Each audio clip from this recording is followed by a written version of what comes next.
So guys, আপনি যদি SSC pass করে থাকেন আর আপনার বয়স যদি হয় 17 থেকে 25 বছর, তাহলে আপনার হবে বাংলাদেশ সেনাবাহিনীর এমওডিসি তে চাকরি। হ্যাঁ, সম্প্রতি বাংলাদেশ সেনাবাহিনীর এমওডিসি তে নতুন একটি সার্কুলার প্রকাশিত হয়েছে, যেখানে দেশের সকল পুরুষ প্রার্থী অ্যাপ্লিকেশন করতে পারবে। শুধুমাত্র যারা এসএসসি পরীক্ষায় জিপিএ 2.00 পেয়েছে এবং যাদের বয়স 17 থেকে 25 বছর। দেশের বিপুল পরিমাণ পুরুষ প্রার্থী অপেক্ষা করতেছিল, তারা বাংলাদেশ সেনাবাহিনীর এমওডিসি পদে অ্যাপ্লিকেশন করবে। সৈনিকের ন্যায় সাধারণ সৈনিক, সেনাবাহিনীর সাধারণ সৈনিকের ন্যায় এই চাকরিটি রেডি করার জন্য দেশের বিপুল পরিমাণ পুরুষ প্রার্থী আগ্রহী।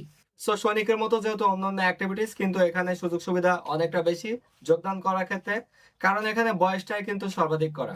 দেখা যায় অনেকে অ্যাপ্লিকেশন করার জন্য বয়স শেষ হয়ে যায়, সাধারণ সৈনিক পদে যোগদান করতে পারে না, কিন্তু সেনাবাহিনীর এমওডিসি তে 17 থেকে 25 বছর সময় দেওয়া আছে, যেটা সর্বাধিক। সো এখানে কিন্তু যোগদান করা খুবই ইজি। সো আজকের এই ভিডিওতে আমি আপনাদেরকে জানাবো